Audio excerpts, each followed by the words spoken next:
বাড়িতে তৈরি যে কোনো জিনিস আমার মনে হয় দোকানের থেকে অনেক বেশি খেতে তো হেলদি হয় এবং টেস্টিও হয়, কারণ আমরা অনেক পরিশ্রম করে অনেক ভালোবাসা যত্ন দিয়ে সেই জিনিসটা তৈরি করি।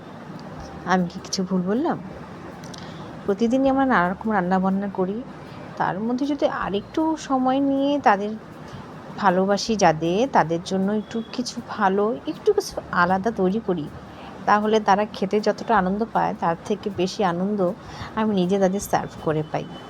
এই প্রথমবার বানিয়েছিলাম আমি দই বড়া। মনে একটু ভয় ছিল, হবে কি হবে না, বড়া তৈরি করতে গিয়ে যদি ফেটে যায়, নানা রকম চিন্তা আর কি। তারপর যখন অতনুর রান্নাঘরে ওর রেসিপিটা আমি ফলো করলাম, জাস্ট কিছু টিপস দিয়ে দেয়, সেটাকে ইজিলি যদি আমি মেনে চলি তাহলে কোনো অসুবিধেই হয়। তো আমি আগের রাতে বিউলির ডাল আর খোসা সমেত মুগ ডাল 1 কাপ আর হাফ কাপ পরিমাণে নিয়ে ভিজিয়ে রেখেছিলাম একসঙ্গে। পরের দিন বিকেলবেলা ওটা পেস্ট করে নিয়েছি। তারপর বড়া তৈরি করেছি, সেটাকে অনেকক্ষণ ফেটানোর পরে বড়া তৈরি করেছি।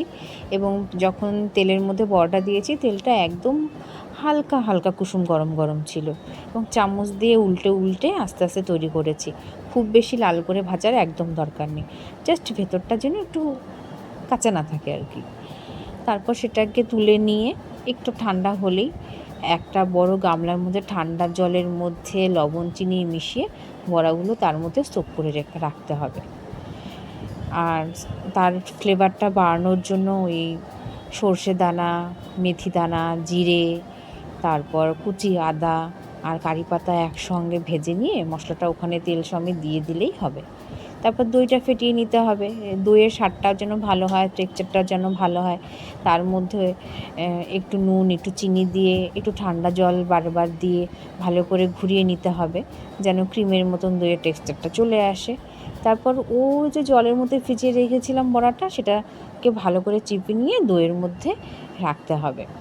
তো দইয়ের মধ্যে একটু ভাজা মশলা, জিরা আর শুকনো লঙ্কা বাটা আমি ভেজে রেখেছিলাম, সেটাই গুঁড়ো করে ওখানে দিয়েছি। আর আমার বাড়িতে তৈরি ছিল আমের টক, সেটাও আমি ওখানে দিয়ে ভালো করে সাজিয়ে নিয়েছিলাম। সঙ্গে দিয়েছিলাম একটু ঝুরি ভাজা আর একটু ডালিমের দানা। দারুণ হয়েছিল খেতে। এই গরমে সবাইকে ঠান্ডা রাখতে, নিজে ঠান্ডা থাকতে এটা অবশ্যই তৈরি করবে, আমি বলছি করতেই হবে। কিন্তু ভিডিওটা ভালো লাগলে ফলো করে দিও। Have a good day. ভালো চলবে।